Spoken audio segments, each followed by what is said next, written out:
bonsoir, ça fait longtemps.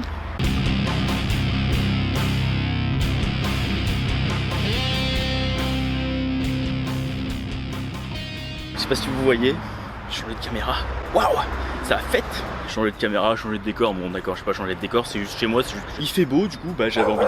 Mais ta gueule, putain de Django. Tais-toi.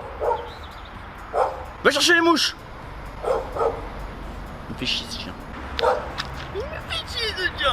Bon, hein, je vais boire mon breuvage le temps que le chien se casse parce que il me fait chier. J'espère que ça va fonctionner. Vous voulez savoir ce que c'est dedans? Haha. Oh non, il me fait tomber. C'est un breuvage que seuls les plus grands sages peuvent apprécier. Qu'est-ce que c'est donc? C'est du Schweppes au gingembre. C'est très bon. Mais putain, mais dégage, Django, il me fait chier. Oui, du coup, si vous me voyez regarder sur la droite, c'est un peu normal, c'est parce que bah, je suis pas habitué. Nouvelle caméra, du coup j'ai un retour. Waouh, c'est la fête, tu peux me voir. Ah, c'est moi.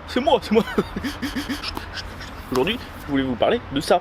Les petites cartes secrètes de Anaïs Vachez au scénario et de Cyrielle au dessin. Et ça nous raconte l'histoire en fait de Tom, juste Tom, et Lily, qui s'écrivent, se parlent par le biais de cartes postales, d'où le nom. Les dessins ressemblent à ça en gros, ça fait tout mignon, ça fait genre enfantin comme type de dessin, mais ça colle parfaitement à l'histoire je trouve.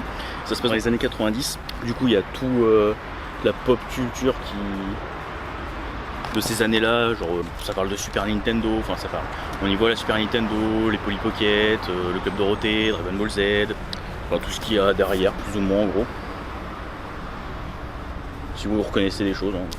C'est chez une case en moins, c'est la collection de David Mourier et c'est chez Delcourt du coup. Pour l'histoire, ça se passe de 93 à 95. Pour être plus précis, c'est de septembre 93 à juillet 95. Et il y a Tom et Lily qui sont séparés suite au divorce de leurs parents. Tom vit... Ah oui, mais j'espère que vous n'entendez pas trop la... Ah, j'avais oublié ça, qu'il y avait la route pas loin. Bon, tant pis. Du coup, je disais, Tom, il vit chez son père et Lily vit chez sa mère. Et les deux vont essayer de réunir leurs parents ensemble pour que toute la famille revive ensemble. Pour eux, si leurs parents retombent amoureux, et ben ils vont pouvoir revivre ensemble et avoir une vie heureuse, quoi, en gros. Tous les deux, ils vont élaborer des plans, des stratagèmes pour que leurs deux parents se revoient, se reparlent. C'est des trucs plus ou moins plus loufoques les uns que les autres, hein, si on veut. Hein. Et bah ça va peut-être pas très bien fonctionner, vous verrez en le lisant si vous voulez le lire, mais c'est lu d'une traite, j'ai beaucoup rigolé, enfin, c'était vraiment super bien, je m'y attendais pas vraiment. Après les trucs d'une case en moins, je fais assez confiance à David Mourier, du coup bah, les trucs d'une case en moins quand je le vois, je les prends. Et bah là je l'ai lu d'une traite et j'ai vraiment beaucoup aimé, c'est super touchant. À un moment il y a le père qui tombe amoureux d'une nouvelle personne. Et bah, les deux ils vont essayer de faire en sorte de supprimer cette personne et ça va peut-être pas toujours très bien se passer, bref. Enfin c'est vraiment super cool. Ils vont à Disney un moment. Et les deux ils ont les frères et sœurs, ils sont vachement attachés l'un à l'autre, c'est assez fusionnel on va dire leur relation. Et c'est quelque chose qu'on ressent très bien tout au long de la lecture de la BD et qui est très bien retranscrit dans celle-ci. Mais après ce que je comprends pas trop quand même, c'est super bien fait et tout, mais ce que je comprends pas c'est comment les parents en 2 ans, eh ben ils ont jamais intercepté une seule fois une de leurs lettres. Parce que vu ce dont ils parlent à chaque fois, si les parents interceptent ça, ils vont se dire qu'est-ce que c'est que ces bordels? Qu'est-ce qu'ils font nos deux gamins ensemble quand ils parlent comme ça là? What the fuck? Du coup on a l'impression que ça se passe tout dans le dos des parents. Mais je sais pas, généralement quand tu vas chercher le courrier, enfin quand t'es petit, bah t'es à l'école, quand le facteur il passe, du coup tu peux pas aller chercher le courrier. Du coup bah, c'est les parents qui vont chercher le courrier, du coup ils peuvent lire. Enfin je sais pas, moi je sais que je serais un parent, je serais curieux, je vois une carte postale avec mes enfants par exemple quoi, du coup. Et ben je le lis pas entièrement peut-être, mais je lis un petit peu, voir de quoi ça parle quoi, parce que je sais pas, je suis curieux. Mais bref, enfin, c'était vraiment super cool.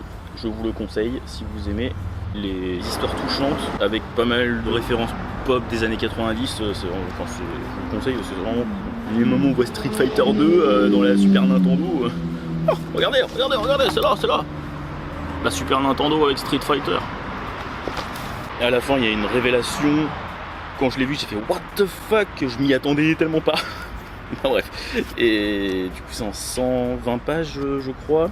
Et à la toute fin on a des bonus où en gros il y a Anaïs Vachez qui parle, qui dit ce qui lui a donné envie de faire ça. Il y a Cyrielle aussi qui parle. Ce n'est pas une autobiographie, mais c'est quand même inspiré de la vie de Anaïs. J'ai acheté ça au festival de la BD. Et chez Delcourt hein, bien sûr. Et puis je le regrette pas parce que c'était vraiment cool. Bon allez. Salut!